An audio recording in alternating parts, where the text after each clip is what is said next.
દેશની સીમાઓ માતાના વસ્ત્ર સમાન છે. તેનું રક્ષણ કરવું દરેક ભારતીયની ફરજ છે. ભીષ્મ પિતામહ.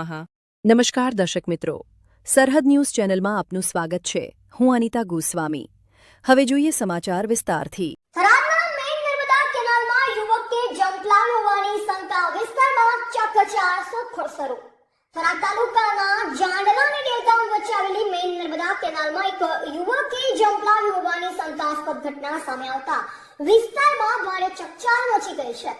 મળતી માહિતી મુજબ અજાણ્યા કારણોસર યુવકે કેનાલમાં જંપલાવી હોવાની ચર્ચા સ્થાનિકોમાં ચાલી રહી છે. ઘટનાની જાણ થતાં જ આસપાસના ગ્રામ લોકો મોટી સંખ્યામાં સ્થળ પર એકત્રિત થયા હતા. કેનાલમાં પાણીનો પ્રવાહ વધુ હોવાના કારણે યુવકનો કોઈ પતો મળી રહ્યો નથી. હાલ સ્થાનિક લોકોને તંત્ર દ્વારા કેનાલ વિસ્તારમાં શોધખોળ હાથ ધરવામાં આવી છે. સ્થાનિક લોકોના જણાવ્યા મુજબ નર્મદા કેનાલ નજીક પૂરતી સુરક્ષા વ્યવસ્થા ન હોવાના કારણે આવી દુર્ભાગ્યપૂર્ણ ઘટનાઓ બનતી રહે છે. કેનાલ કિનારે ચેતવણી બોર્ડ અથવા સુરક્ષા માટે કોઈ ખાસ વ્યવસ્થા ન હોવાના મુદ્દે લોકોમાં તંત્ર સામે નારાજગી પણ જોવા મળી રહી છે. સમાચાર લખાઈ રહ્યા હતા ત્યાં સુધી યુવક વિશે કોઈ ચોક્કસ માહિતી મળી ન હતી અને શોધખોળની કામગીરી ચાલુ રાખવામાં આવી છે.